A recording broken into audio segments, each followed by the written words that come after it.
Ayan po mga katropa. Alam niyo po ba kung anong klaseng pagkain to? Nard, kinakain ba to? Ayan si Bernard. Tay, tingnan mo nga kung kinakain to. Alam ko kasi ito is kinakain. Ayan si tatay. Ayan. Nakakain na ba kayo niyan? Oo, nakakain na. Ah, kinakain nyo? Ano tawag nyo dyan, tay? Kikitban. Ano? Masarap yun eh. Ito? Kikitban? Kikitban. Tingnan niya, ayun oh. Ito po yung kabuti din to, di ba? Kabuti. Pero sa may ito yung kahoy. Oo. Kikitban. Paano luto ginagawa to dito, tay? Tari mo yan. Ha? Tinatagtad. Ah, ganun din. Ano mas masarap, yung sa saging o yan? Masarap parehas din. Ah, pares lang. Pero masarap yan. Ah, mas gusto nyo to? Anong luto ginagawa nyo dyan, tay? Lagyan mo lang kasi. Asin bitchin lang. Asin bechin? Kikitban. Yun, Sure kayo, ha? Kikitban. Kinakain talaga to. Kinakain. Ikaw unay, nakakain ka na nito? Ha? Parang kang avatar ngayon, si avatar ah. Tayo. Kikitban. Kinakain pala to, kikitban. Tayo. Oh, tay. Ayun, kinuha ni Bernard. Malambot. Malambot. Ah, pag malambot, Mura pa. pwede. Pwede. Pagka matigas, hindi na.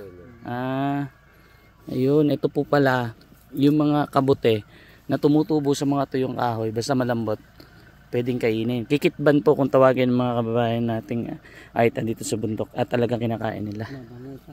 Hilaw, hindi kinakain yan.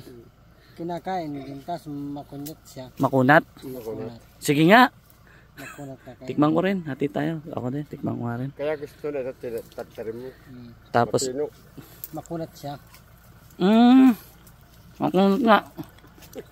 Dalawa lang lasa, no? Ang lasa. Kikitban. Tara, kikitban pala tawag dito. Akin na lang to. Tay, luluto ko. Makunat? Makunat. Makunat to pag niluto. Hindi.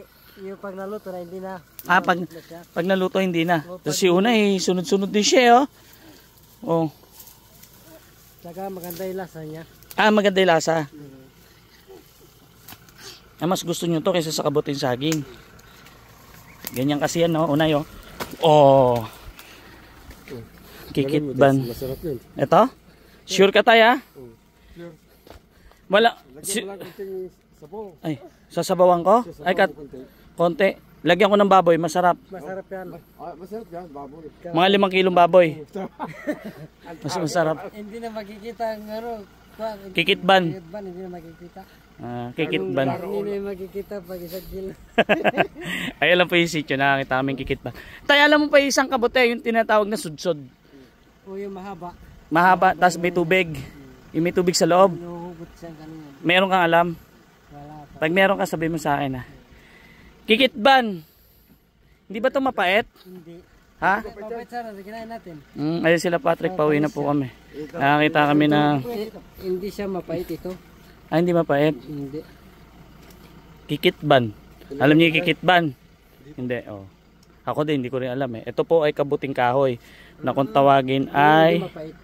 kikitban. Kunin mo nga yung isa. Ayan. Tapos pakita mo dito.